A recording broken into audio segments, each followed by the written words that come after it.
When I was little, all I ever wanted was a quiet, safe place to belong. Not the kind of home where you tiptoe around your own father.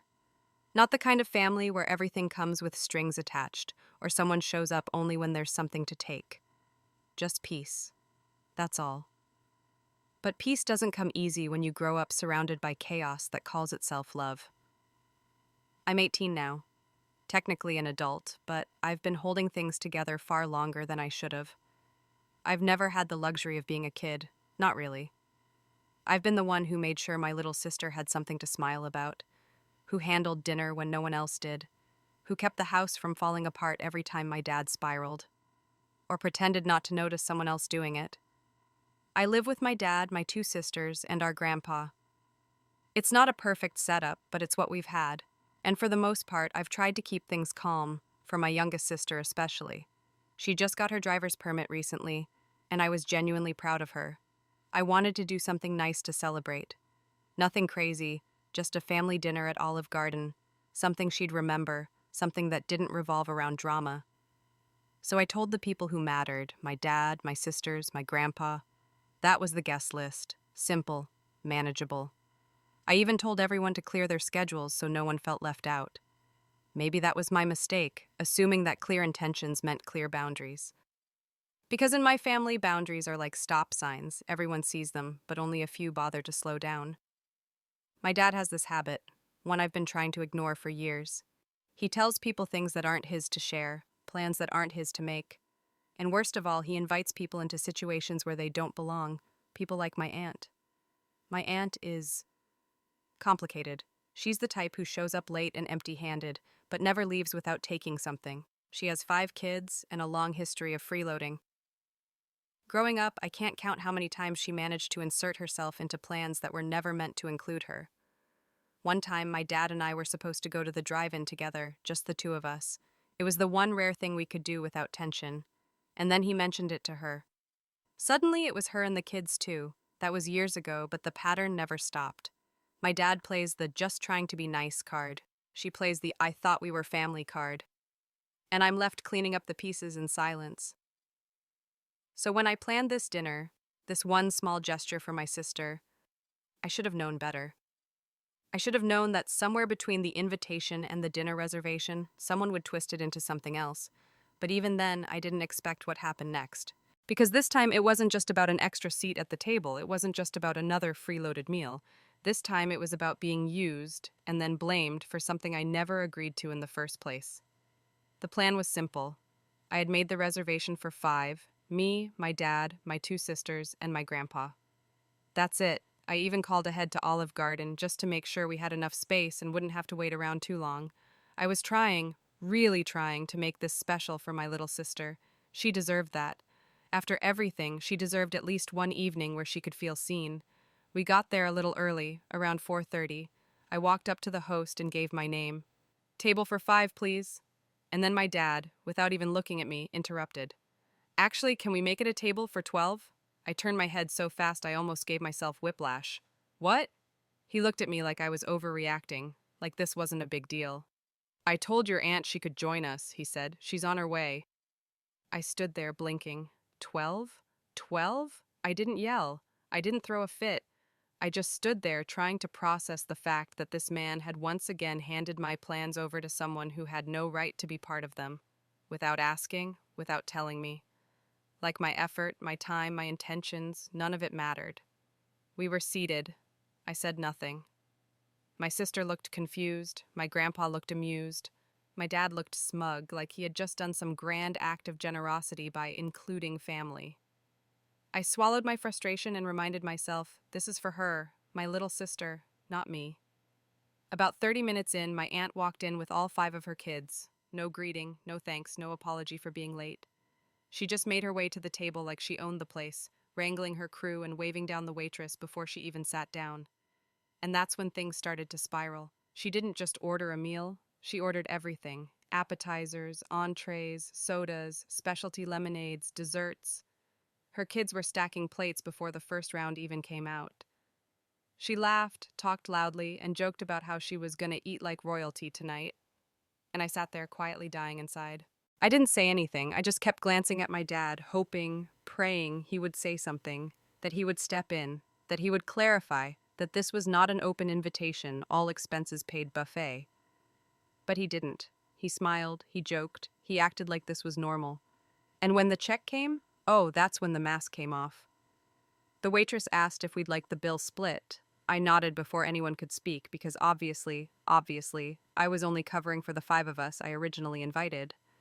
But before she could even start calculating, my aunt leaned forward with this shrill little laugh and said, "What do you mean split bill? I thought you were paying for all of us." Just like that. Like it had already been decided. Like I had offered. And my dad? He turned to me and said, "Why would you say you'd pay if you weren't going to follow through?" I stared at him. I didn't even have words at first. Because that wasn't just manipulation, it was betrayal. He knew I hadn't invited them. He knew I hadn't agreed to this. He didn't even warn me. And now he was flipping it around, making it sound like I was the problem. I asked the waitress for the breakdown. The total was just over $550. My portion, including my grandpa, my sisters, my dad, and myself, came out to around $314. The rest? Nearly $250 worth of food that my aunt and her kids had inhaled without a second thought. I refused to pay it. I said, as calmly as I could, "I didn't invite her. I didn't agree to cover her. I'm not paying." My aunt scoffed. My dad glared at me. And in the end, he pulled out his credit card with a dramatic sigh, like I had somehow backed him into a corner. And everyone else? They just sat there. No one said thank you. No one said sorry.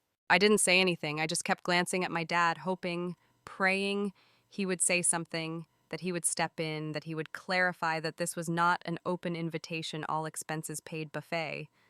But he didn't. He smiled, he joked, he acted like this was normal. And when the check came, oh, that's when the mask came off. The waitress asked if we'd like the bill split. I nodded before anyone could speak, because obviously, I was only covering for the 5 of us I originally invited. But before she could even start calculating, my aunt leaned forward with this shrill little laugh and said, "What do you mean split bill? I thought you were paying for all of us." Just like that. Like it had already been decided, like I had offered. And my dad? He turned to me and said, "Why would you say you'd pay if you weren't going to follow through?" I stared at him. I didn't even have words at first, because that wasn't just manipulation, it was betrayal. He knew I hadn't invited them. He knew I hadn't agreed to this. He didn't even warn me. And now he was flipping it around, making it sound like I was the problem. I asked the waitress for the breakdown. The total was just over $550. My portion, including my grandpa, my sisters, my dad, and myself, came out to around $314. The rest? Nearly $250 worth of food that my aunt and her kids had inhaled without a second thought. I refused to pay it. I said, as calmly as I could, "I didn't invite her. I didn't agree to cover her. I'm not paying." My aunt scoffed. My dad glared at me. And in the end, he pulled out his credit card with a dramatic sigh, like I had somehow backed him into a corner. And everyone else? They just sat there. No one said thank you. No one said sorry. They just acted like I'd broken some unspoken rule of family, when in reality I was the only one who hadn't. I didn't say much in the car ride home.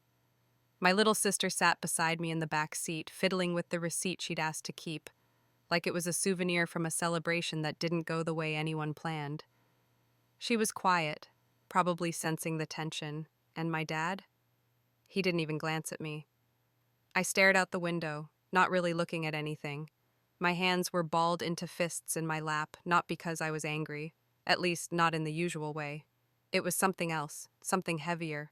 It wasn't just betrayal, it was this slow, hollow sinking in my chest, like I'd been here before and somehow still let myself believe it would be different this time. That maybe he'd finally see me as more than just the backup plan, the fill-in, the one who steps up when everyone else steps out. But instead, once again, I had been put in a position where I was expected to carry everyone, emotionally, financially, silently, and then blamed when I dared to say no.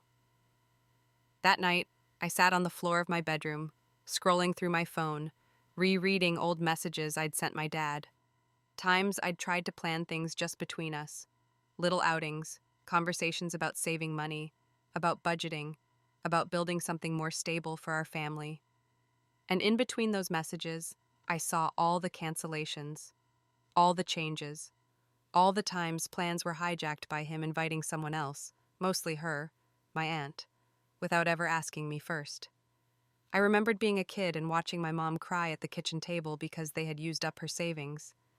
My dad and my aunt, thick as thieves, always spinning some excuse, always making it sound like family helps family, while we, her and us three kids, were the ones left with nothing. There was one story I never forgot. I must have been about 4 years old.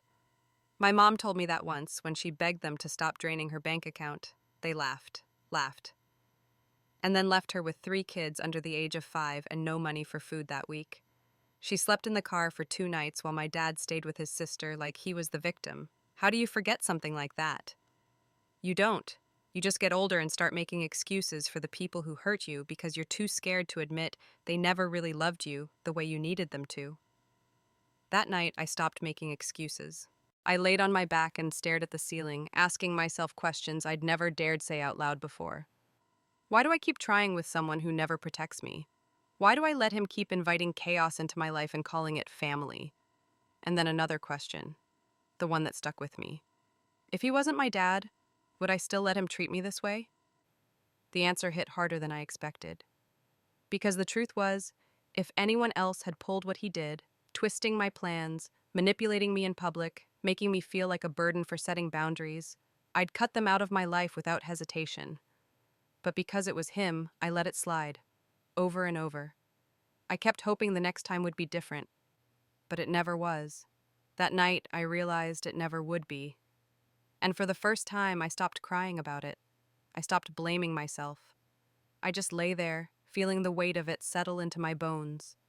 Not like a wound, but like a truth I could finally name. They never truly saw me as family, not in the way that mattered. To them, I was just a tool, a resource, a wallet, a second parent, an easy out.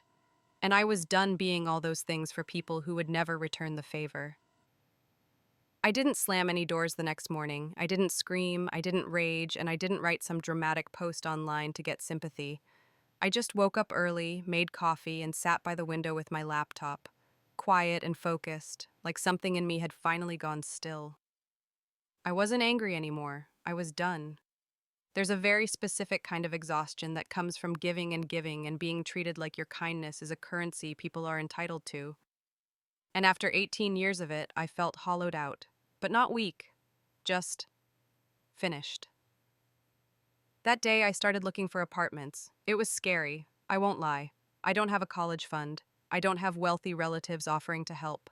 But I do have a job, a little savings, and a fierce sense of survival that no one in my family ever expected me to grow. They underestimated me, again. For days, I kept everything to myself. I was polite, I cooked dinner, I folded laundry, I did all the things I always do. But inside, I was packing my emotional bags. I was already gone. My little sister asked me if I was okay. I told her the truth. I'm tired, I said, but I'm figuring it out. She nodded like she understood more than she should have at her age. And maybe she did. Maybe growing up in our house forces you to see things clearer, younger. A week later, I found a place. It wasn't perfect, just a small 2-bedroom in an older building, but it was safe, clean, and mine. I signed the lease the same day I toured it.